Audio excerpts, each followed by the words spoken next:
You exactly how to make goal setting effective and intentional in 5 steps during this video so that you can go into the next academic year feeling strong, confident, and like you're going to balance your life around teaching once and for all. Hey guys, and welcome back to my channel. If you're new here, my name is Christy Morris. I am a teacher turned online fitness coach, and I am here to help you balance your health, wellness, personal life, personal growth, whatever that may look like, all around your busy teaching career. So yeah, today's video, very fitting to the time of year that it is. I want to talk to you guys all around goal setting, how to make that realistic, but specifically how to make that work around teaching, because we know that it can take over at times, and it does feel like you are getting sucked into this cycle sometimes, and it can feel really hard. So today's video is a very action taking video.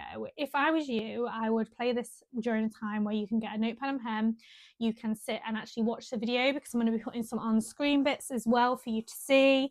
You can take some notes and kind of do this we can do this together, because we're going to go through step by step how to goal set in 2026 to make sure that you are achieving everything that you want to next year, and you're not just heading into the year with tons and tons of New Year's resolutions that you're kind of not really ticking off, not really seeing through, and not really getting the benefit from, if that makes sense.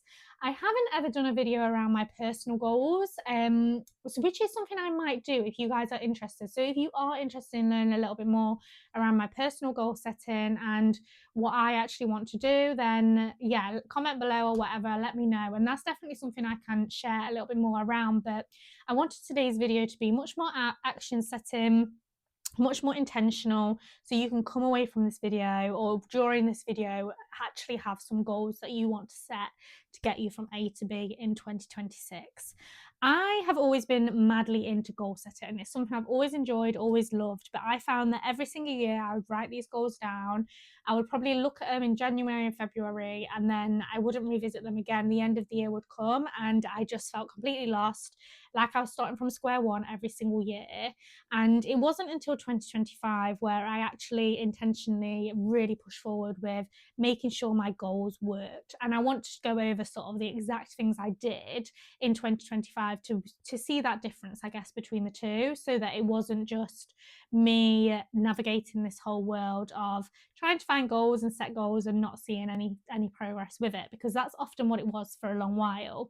So this is what I did, and these are the steps that I put in place, which I want to go over today. So let's dive in right at the beginning and go into step number one. So step number one is all about reflecting and regrouping on what happened in 2025. This step is really important, and I want you to take a good 10 minutes to really do this, dive into what went well and what would have been better if you did, something in a different way.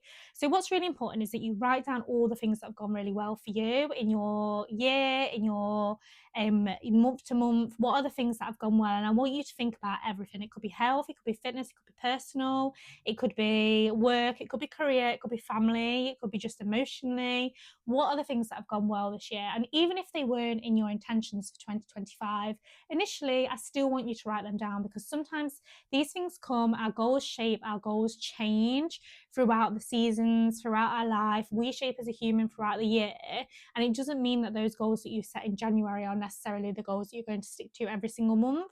And flexibility is key, we know that. So we don't want to feel like we're failing because we've ticked something else off, rather than it not being the thing that was on our goals, if that makes sense initially. So have a bit of reflection on what's gone well this year. And this is so important because I really want you to take this moment to celebrate the things that have gone well. But I do want you to note down the things that have not gone well. And this is not about sort of scrutinizing yourself, telling yourself off when things haven't quite gone to plan, or looking at what's not gone well and kind of shouting at yourself, whatever that might look like. But actually reflect and see what didn't happen and ask yourself why. Was it in your control? Was it out of your control?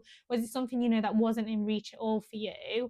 And don't be afraid of failure here, because I think there's been so many times where I've sheltered my goals because I want them to be realistic, but there's been so many goals that I would never have dreamt of hitting in my wildest dreams, but I don't think I would have strived for them if I'd not put them as goals. And there's been so many unrealistic goals that I've hit this year, and I think don't let it get you down, because there's also a lot of goals that I didn't hit, and they were probably in the unrealistic category still, but I don't find that that is me failing, because I still know that I would rather have tried and be ambitious than set myself a goal that's easy to tick. So don't see those things as failures, because they are learning points, they're action points, and you can reflect and see if it is something you want to continue with and take forward with into 2026, or whether it's something you want to regroup on, put to one side. It doesn't fit in alignment with your life right now, and either is absolutely fine, but there's a reason it didn't work out, and it's about sort of identifying that. Do we need to try something new, or do we put a pause on that goal, I guess, at the minute? Once you've done your reflection, and just grab a notepad and pen to do this, we're going to move on to step number 2. Step number 2 is all about building your vision for life. They used to throw this quote around in teaching, like, what's your vision? What's your teaching vision? And I was always like, what on earth does that mean? And it wasn't until I came away from the teaching career wildly that I really started to figure out and find that I did have a vision for life. And it doesn't always have to be career orientated, but your vision can be who you want to be. So this can be like how you want to live your life. It can be who you want to be as a person, so how you want to show up, how you want to be perceived, how you want to kind of come across. And finally, it can be what impact you want to have. I think they're the 3 things that are really important to think about. So who you want to be, how you want to live, and what impact you want to have. And I think looking at these 3 categories and just starting to not even write a list, but just mind map, dump things that feel good, positive emotions that you get with these feelings. I think goal setting has to be very emotion driven, because if you're going through it in a logical way, you are not necessarily going to want to reach or fight for those goals. And I think there needs to be this positive emotional connection towards them. So have a little think about what feels good. Like, how do you want to live your life? Is it that you want to have a slow Saturday morning and a coffee in bed and, a really gorgeous kitchen? And, is it that you want to have a Pilates session on a Sunday morning, or you wake up and you're that girl that gets out of bed and you go on a walk in the sunshine? Do you want to be that girl that gets up and you train in the morning before you go to work, or that girl that has a late evening session at the gym and you come back refreshed? I don't know, but how you want to live your life, start making some notes, bullet points, whatever that might be. And I find that this part is the part that's really easy to visualize, because you can kind of see in your head, like, oh, I want to be like that, like I want that to be me. And start making those notes around how you want to live your life. Now, the who you want to be is a little bit different. So this is who you want to be and show up as a person. So it's not that we want to change who we are, but we want to grow in certain ways, right? And how we respond, how we act to situations. I know for me, something I'm always trying to push forward within myself is like an inner peace. I am a very anxious person. I get stressed very easily. I overthink a lot. I have worked so much in 2025 on all of these things, and I've become so much more calm and at peace in myself.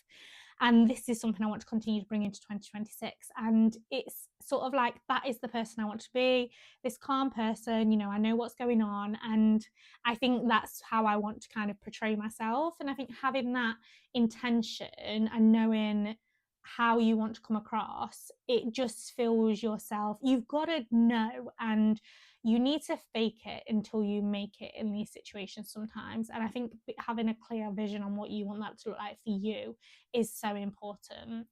And then finally, what impact you want to have is probably the most important. What impact do you want to have this year? Do you want to have a real impact on your family? Do you want to be a good partner, a good wife, a good mom? Do you want to be a good daughter, a good sister? Do you want to be a good, what impact do you want to have in the classroom? Are you very career orientated this year? Or you wanted to have a wider impact there? Are you wanting to have more of an impact sort of on yourself and showing yourself and like proving to your younger self that you can do that? What is your vision for this year in terms of the impact you want to have? And that's kind of like the vision section. It's really important, really nailing where you want to go with everything.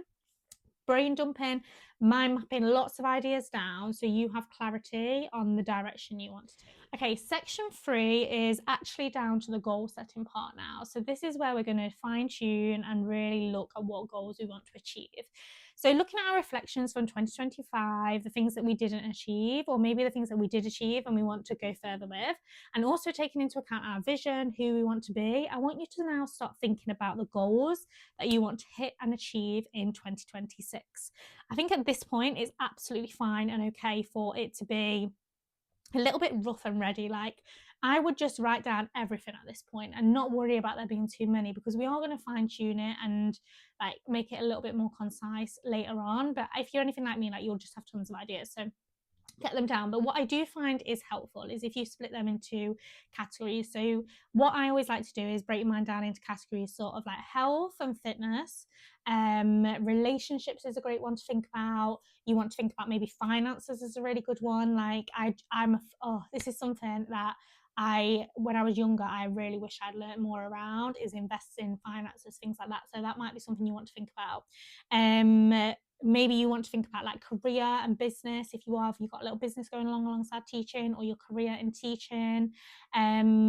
Also, you might want to think about like personal development, so like mental personal development, how you want to develop as an individual. Do you want to go on more solo dates, be more comfortable being alone, things like that. So think about like the 5 areas and start to note take and just write down lists of goals that you want to achieve in those 5 areas.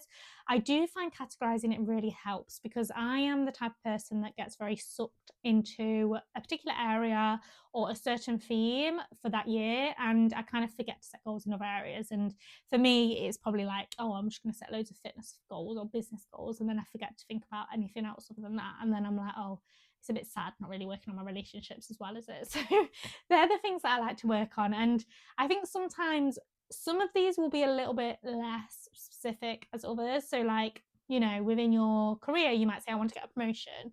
That's quite a specific goal and something whether you've definitely done it or not. Whereas in your relationship, it might just be like, I want to spend more time with my partner. And it's really hard to sometimes categorize these into a list of things. And I think sometimes it's really important not to necessarily put a numerical thing on it, because like, I don't want you feeling like, okay, I need to spend more time with my partner, I must go on 3 date nights a month with them. You do want to put pressure on those things sometimes. And I think like the things that are more like feeling orientated, I want to feel closer to my partner. Of course, write down for yourself like a list of things that you can do to bring that relationship closer. But I think having it as like an explicit tick list is probably not that appropriate for that goal. So some goals will be easier to define than others, and that's absolutely okay. You have to be quite holistic with this and quite mindful that, not everything is going to be easy to just be like, that's done, tick, because some things do fall on more of a continuum than, just being able to achieve something or not, basically. And that's the mindset you need to have, because we know that things can't always be that black and white, I guess. So when you come to goal setting, just start to jot down all of your ideas in those areas. Next, what I want you to do, and this is step number 4, is to think about what daily themes, what daily exercises, what daily actions, what daily habits you can put in place to build and work towards these goals. So these goals are not just going to happen like that. They are made up of you putting action in place. And I think this is a really important part of this video. A goal without an action is just a New Year's resolution you're never going to hit. So this is where the daily habits need to start coming in. And this is where you need to take a step back and you need to breathe a little bit and know that you're not going to achieve all of these in January, and that is absolutely fine. And some of these goals will be longer goals that won't happen until later in the year, but you might need to start laying the foundations now, putting things in place a little bit slowly. So this is where I always like to look at my habits in maybe like monthly chunks, weekly chunks, daily chunks. So what are the things that I'm going to do daily? What things need to be done daily to get towards my goals? What things are going to be done weekly? What things are going to be done monthly? So for example, for me, I know that my skin is a huge goal of mine for next year. So some of the daily things I'll be putting in place is obviously my skincare.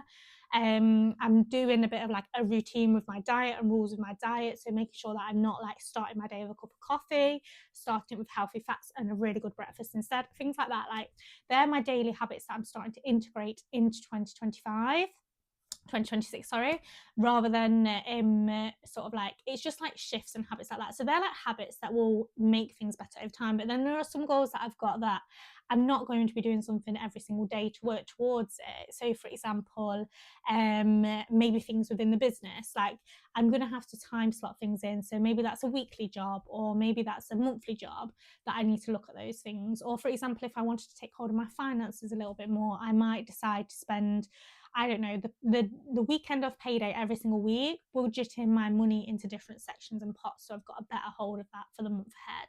That could be your goal, and that might help you take more hold of your finance. But you get the picture. Like, these habits don't have to be daily things, but they're actions. They're the actions that you're going to take to reach your goals, if that makes sense. So the goals basically broken down so that you know what you need to achieve. The final step to goal setting is making sure that that goal setting is visual and something that there is going to be this reminder of. I am such a firm believer in vision boards, and I honestly think this is the thing that changed my approach to goal setting in 2025. I have never had a year where I've ticked off so many of my goals, and I honestly think it is because I was so intentional with making sure that I was showing up, and I had to achieve them. Like, 2024 was a hard year. I had to prove to myself last year that I could do things and do it alone. So that's what it was all about. And I basically built my vision board from that. I've got it right here. It's literally on my desk. This is how visual it is to me all of the time. So you guys can like see on here some of the bits. Oh, I can't really show you.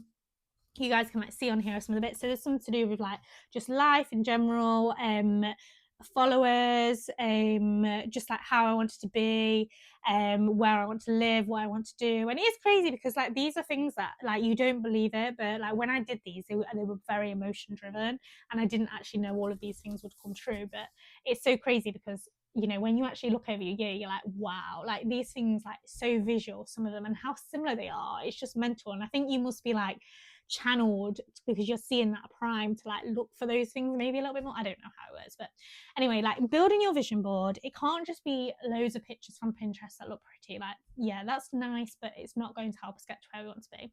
You need to look at your actions and your goals, and you need to start to gather and grab photos and pictures that resemble and relate to those goals for you. So when you notice and know what you want to achieve, you can then go and see, and in your head you will know every time you see that photo what that goal is linked to. Every time you see that photo there, that you know that that's what you want to achieve there, the habits or the actions you want to put in place, and there's a why behind it. So maybe one of mine might be on my vision board, like a nice breakfast, healthy breakfast. And that sounds random because why would I want a healthy breakfast on there instead of like my dream apartment or whatever?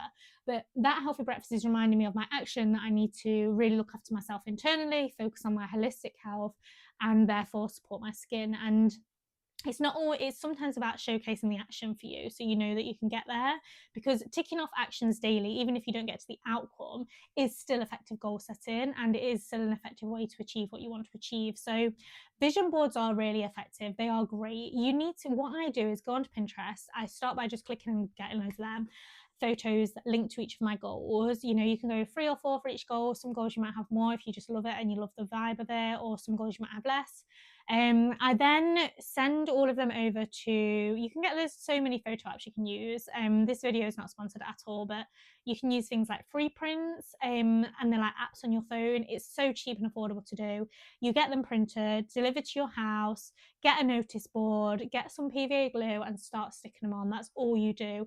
And honestly, guys, like, don't feel like this needs to be something that's done by the 1st of January. Like, I would expect my vision board to probably be complete by the end of January. Like, it's not something I'm going to rush to do. And I think it's the same with your goals. Like, don't think you need to wait till January to start them. Like this, I've started some of my goals already, because like, it's not, like I said earlier, it's not black and white. Like, you can merge these things together and you can start to act in that intentional way. And that's how growth happens. Like, if you just do everything at once, it's just too much and too overwhelming. And take this pressure off yourself, because if you're rushing to get these things done and your vision board done, like, it's not effective. And I'd rather you take 2 or 3 weeks, even a month, to look at your goals, refine them, print them off, build your vision board, add to your vision board if you want to, change your vision board if you want to, than it be something that's just like been put together on a night because it was a cute date night or whatever. Like, take your time with it. It's so important. So once you've got that vision board made, that's kind of all 5 steps together, done and dusted. And you can really start to then intentionally kind of utilize your goals and work towards them. So how to use this and how to kind of recap and refresh on your goals. So what I would say is have your vision board. It's somewhere that you see every single day, as a non-negotiable. So it could be in the bathroom, it could be in your dressing room, it could be where you do your schoolwork, whatever it might be. Have it somewhere that's visual to you. You see it every single day. Don't be frightened or afraid of other people seeing it. It's not a secret. I was a little bit like this, and when I first started this, I was living alone, so obviously having it out was not a big thing. But then, like, I think a past me would have been felt quite embarrassed about other people seeing it, but I just didn't care. Like, it got to a point where I was like, actually, I'm proud of this because I've managed to change all of these things in my life, and these are the things I could talk about that I've started to really tick off. And that vision board sits so close to my heart now. Like, I feel so much connection to this because, like, it really it resembles like a huge movement in my life. And I think like you don't, I think until you've done that and you notice and you recognize the strong feelings you can have towards it, how rewarding it actually is. So yeah, that's how I would definitely utilize it. But if you guys would like any help or support with this, I do have like a bit of a planner or a free planner that you guys can use to just note your ideas down, that kind of goes through each of these structures together. So feel free to jot the word planner below and I'll send that over to you. But yeah, if not, then I hope this was helpful. And I'll catch up with you guys soon. You guys know that I'm always either on Instagram or TikTok at Coach Chrissy. But yeah, thank you all for watching. I appreciate you, and I hope this video was useful and helpful. And yeah, I will catch you all next year, which is so crazy to think and say. But yeah, see you then.